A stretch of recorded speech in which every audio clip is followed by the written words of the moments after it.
എത്രത്തോളം സേഫ് ആണ് without consulting A doctor നമ്മൾ ഇതുപോലുള്ള സപ്ലിമെന്റ്സ് എടുക്കുന്നത്, അല്ലെങ്കിൽ എപ്പോൾ നമുക്ക് എടുക്കാം എപ്പോൾ എടുക്കണ്ട? ആവശ്യമുള്ള വൈറ്റമിൻസ് എല്ലാം നമ്മുടെ ആഹാരത്തിലുണ്ട്. അതില്ലാതെ വരുമ്പോഴാണ് നമ്മൾ എക്സ്ട്രാ ഈ സപ്ലിമെന്റ്സിലോട്ട് പോകുന്നത്.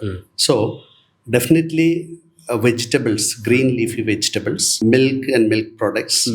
അതുമാത്രമല്ല എഗ് എന്ന് പറയുന്നത് it is a high profile and high quality പ്രോട്ടീനാണ്. സോയ പ്രോട്ടീൻസ്, ഇതെല്ലാം വൈറ്റമിൻസ്, നമ്മുടെ ഗ്രീൻ ലീഫി വെജിറ്റബിൾസ്, ഇതിലെല്ലാം വന്ന് വൈറ്റമിൻസ് ഉള്ളത്. അപ്പോൾ ഒരു നോർമലായിട്ടുള്ള ഒരു വ്യക്തിക്ക്, നോർമലായിട്ട് കഴിക്കുന്ന ഒരു വ്യക്തിക്ക് ഈ എക്സ്ട്രാ സപ്ലിമെൻറ്റ്സ് ആവശ്യമില്ലെന്നാണ് എൻ്റെ ഒരു ബാലൻസ്ഡ് ഡയറ്റ് ഉള്ള ആൾക്ക് ഇത് എക്സ്ട്രാ ആയിട്ടൊന്നും തന്നെ ആവശ്യമില്ല.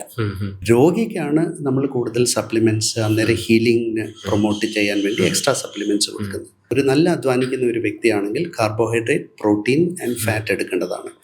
അധികം അധ്വാനിക്കാത്ത വ്യക്തികളാണെങ്കിൽ കാർബോഹൈഡ്രേറ്റ്സ് അങ്ങ് കട്ട് ഡൗൺ ചെയ്യാം. ആൻഡ് പ്രോട്ടീൻ വന്ന് നമ്മുടെ മസിൽ മാസിനെ കൂട്ടാനും ഉപയോഗം വരുന്ന ഒരു കാര്യമാണ്. ഇപ്പം കാർബോഹൈഡ്രേറ്റ്സ് കുറയുമ്പോഴാണ് ശരീരം വന്ന് ഫാറ്റിനെയും പ്രോട്ടീനെയും ഉപയോഗിക്കാൻ തുടങ്ങുന്നത്. അന്നേരം കുറച്ച് വെയിറ്റ് ലോസ് ഒക്കെ വരും, നമ്മുടെ ബോഡിയുടെ വെയിറ്റ് കൺട്രോൾ ചെയ്യാൻ പറ്റും.